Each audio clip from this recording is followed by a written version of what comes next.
Now we return to the U.S. missile strikes on Syria and what the Trump administration's options are for dealing with that now 6-year-old civil war.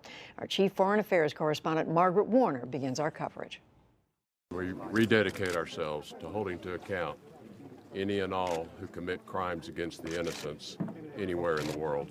Secretary of State Rex Tillerson made that vow today at a memorial ceremony for victims of a Nazi massacre. He spoke ahead of a G7 meeting in Italy. His message came just days after dozens of U.S. cruise missiles struck a Syrian airbase in response to another massacre, a chemical attack that killed more than 80 people in rebel-held Idlib province. Syria dominated today's summit, and all eyes were on Tillerson for clues as to what the U.S. plans to do next. Mr. Foreign Minister, are you looking for clarity from the U.S. on its position on Assad?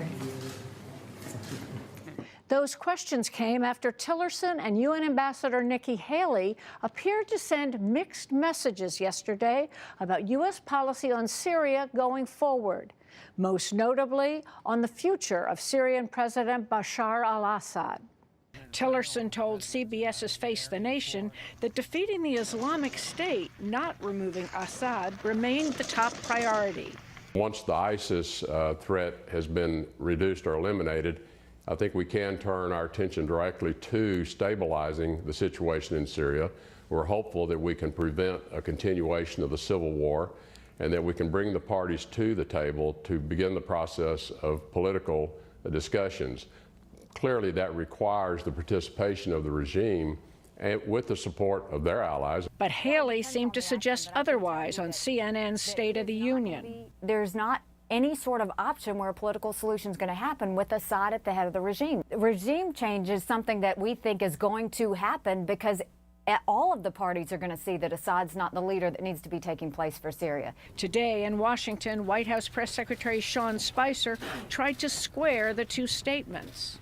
I can't imagine a stable and peaceful Syria where Bashar al-Assad is in power, and there can be a multi-pronged approach where you're ensuring that ISIS is contained and there's a de-escalation of the proliferation of chemical weapons, at the same time creating the environment for a change in leadership. Spicer also raised the possibility of U.S. military action against Assad for use of conventional weapons. If you gas a baby, if you put a barrel bomb in to innocent people, I think you will see a response from this president. Tillerson, who has charged that Syria's principal backer, Russia, was either, quote, complicit or simply incompetent in Syria's use of chemical weapons, heads to Moscow for meetings Wednesday.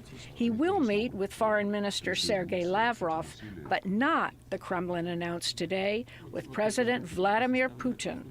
For the PBS NewsHour, I'm Margaret Warner.